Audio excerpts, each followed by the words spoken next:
everyone, it's Nina and welcome back to my channel. Today I wanted to talk about 12 books that I've had on my TBR that I want to read in 2022.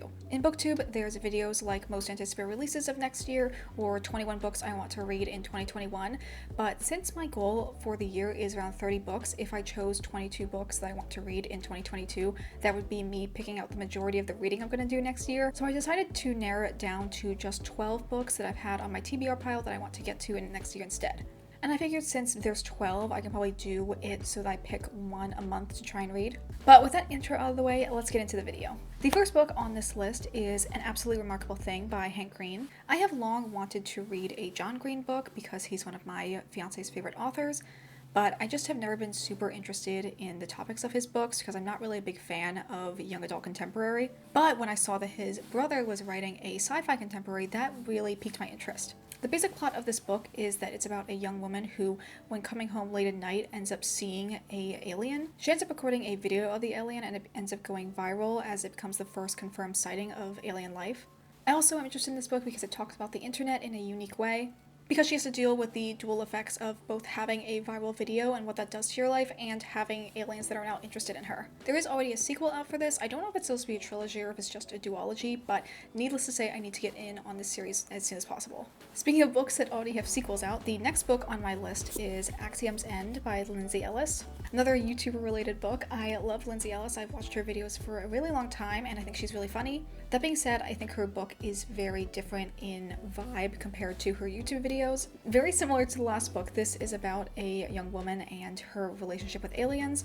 It's set in the late 2000s and it basically follows a young woman whose father has been confirmed to have been working with the government to contact alien life for, I think, a long period of time. Her father has disappeared and she's sort of left with dealing with the outlash of the general public in the fact that the government was keeping this secret. But also because of her father's involvement, now the aliens are trying to reach out to her to kind of use her as like their spokesperson.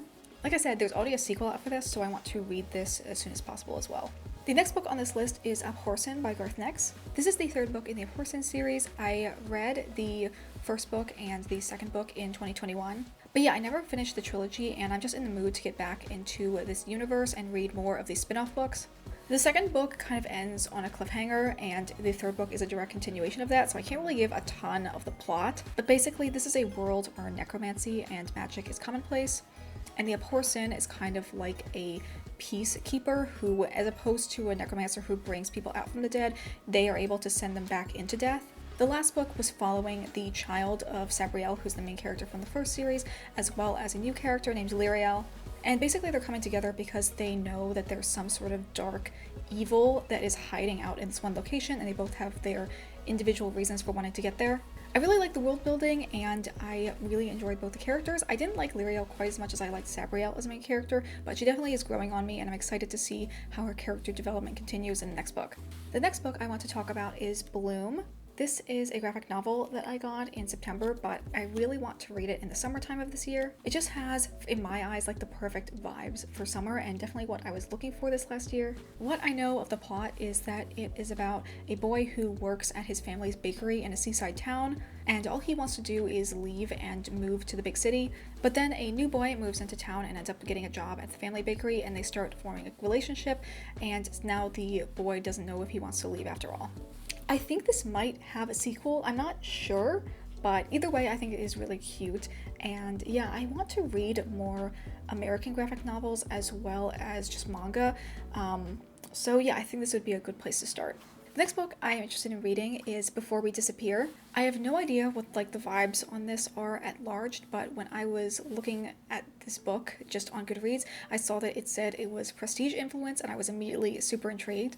I don't think I've mentioned this before, but my fiance's favorite director is Christopher Nolan, and we both really love the movie The Prestige. And really, in my eyes, the best way to make a piece of media better is to add a gay romance, and that's basically what this did.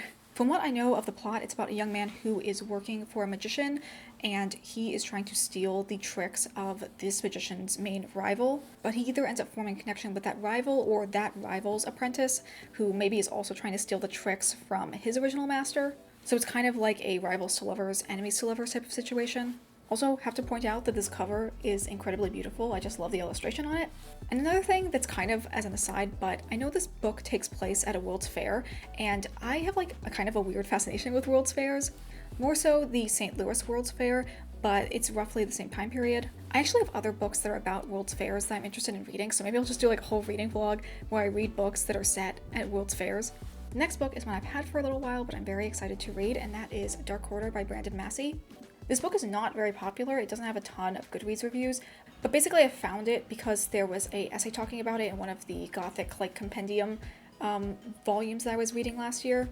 What I know of the plot is that it involves vampires and kind of uses vampires as an allegory for racism in the South. That's probably like a grand oversimplification of the plot, but that is kind of what I remember the essay's main point being. In 2021, I tried to read a lot more Gothic stories, and a lot of them didn't really click with me, but I think that this one, I just feel like it has a little bit more meat and relevance than most other Gothics, so I'm excited to see what this holds.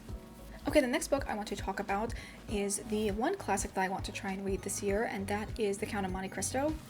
This book is annoying in its incredible hugeness, like the volume that I have of it. I didn't even bother bringing it out here because it's so big, and the audiobook is 47 hours long. But I really like the adaptations that I've seen of this story, so I want to give the original source material a go. I did probably try to read it back in like middle school and it was just way too over my head, so hopefully now I'll be able to tackle it. The main plot is that there's a man named Edmond Dantes and his life is just really going well so far. So much so that he kind of attracts the evil eye of 3 different men who each want something from him. One wants his status, one wants his wealth, and one wants the woman that he's going to marry. So they hatch a plot to, I think, frame him for like being a traitor to the country, and he ends up getting locked up. And then 20 years down the line, he's left prison, has completely redone his personality, and is going to seek vengeance against the 3 men who wronged him.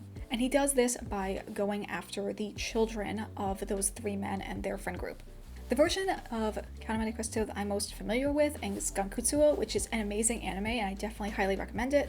That anime is interesting because it kind of cuts off the entire first section of the book that's about Edmond before he becomes the Count, and only focuses it through the lens of Albert, who is one of the sons of the 3 men. So you kind of don't really know the full backstory of Edmond going into the story. So I'm interested in reading it in the more chronological way that it was originally put out. Okay, the next book on this list is probably the manga series that I'm going to be keeping up with the most, and that is Jujutsu Kaisen. This manga is extremely popular, but I think it's going to be a little bit of a lapse in time between the anime season, so I feel like now is the perfect time to read it. This manga series takes place in a world where there are demons that are sort of born from malice that are called curses, and there are also people called Jujutsu sorcerers who are able to release curses and destroy them. This manga series follows a boy named Yuji Itadori, who is just a normal boy. He's just living his life, trying to stay out of trouble and take care of his ailing grandfather, and through kind of like uncontrollable circumstances, he ends up eating part of a cursed demon.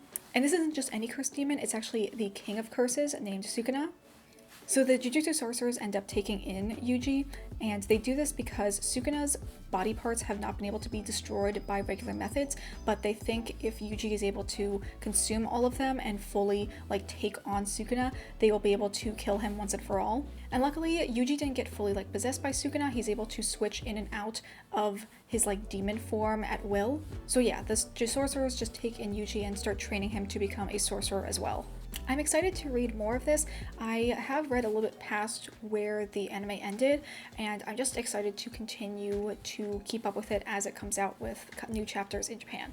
Okay, the next book on this list is The Lucky List. This book basically has the exact same reasons for why I'm interested in reading Bloom, in that it's a queer romance that's set in kind of like a seaside town during the summer, and that just for me has like the perfect summer vibe. It's really what I was craving last year, and I'm excited to kind of bring back those feelings for this summer. The plot of this book, from what I remember, it's about a young girl, I think probably in like her last year of high school, and she's either going back to like her original family's hometown or coming back to her hometown after being away from her mother's death. And she ends up being forced to form a bond with her father's best friend's daughter, and she ends up finding a bucket list type situation that her mother had left her, and she and this new girl decide to go on a journey over the summer experiencing all the things on the list. I know I just said I don't really like contemporaries, but I feel like I can make an exception for this one, especially if it's going to be, WLW. But yes, I'm excited to read this closer to the summertime. Next book on this list is one that I'm kind of embarrassed I haven't read yet because it's written by my friend, and that is The Trinity Prophecy. This book is a small, independently published fantasy novel. The plot, from what I know, it's about a prince and a princess from different kingdoms who end up finding out they're part of a long-standing prophecy to help stop the world from being destroyed. But there's supposed to be a third member of their party, and when they end up meeting him, he doesn't want anything to do with them and has completely given up on the idea of joining them in fulfilling their prophecy. Hence the name, The Trinity Prophecy.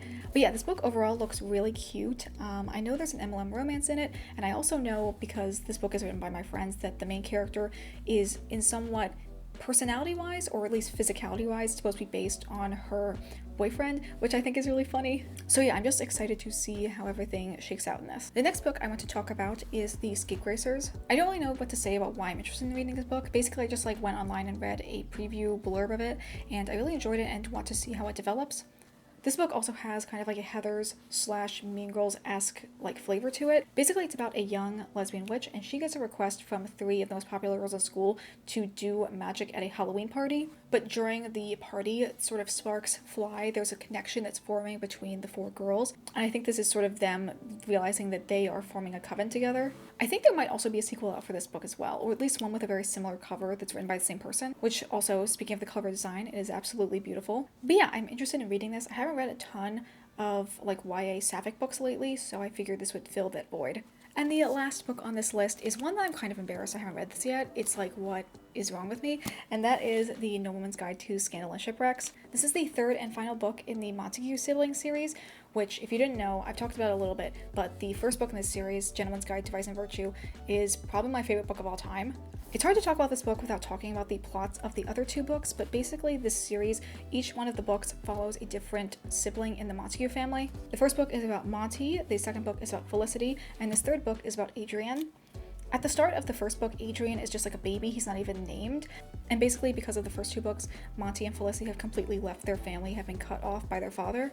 So now that Adrian is a young adult, I think he's 18 or 19, he is trying to reconnect with the 2 long-lost siblings he never knew he had. And at the same time, I think he's trying to navigate through his mental illness. I think he has either anxiety, depression, or maybe bipolar disorder. But it's kind of like the old-timey days when no one really knew what mental illness was, so he has this kind of sinking feeling that he's different from everyone else, but he doesn't really know how to go about dealing with it. I am really, really excited to read this book. I can't believe I haven't read it yet, especially since I got it as soon as it came out. But I remember before it came out, I was telling my fiance about it, and I was like, oh, I'm so excited to meet him. Adrian Montague is not a real person. I can't meet him, but I'm still so excited to read this book and learn about his perspective. So those were the 12 books that I planned to read in 2022. Hope you guys enjoyed this video. I'd love to hear what books you are excited to be reading in the next year. As always, thank you guys so much for watching. I hope you all have a wonderful day, and I will see you all in the next video. Bye!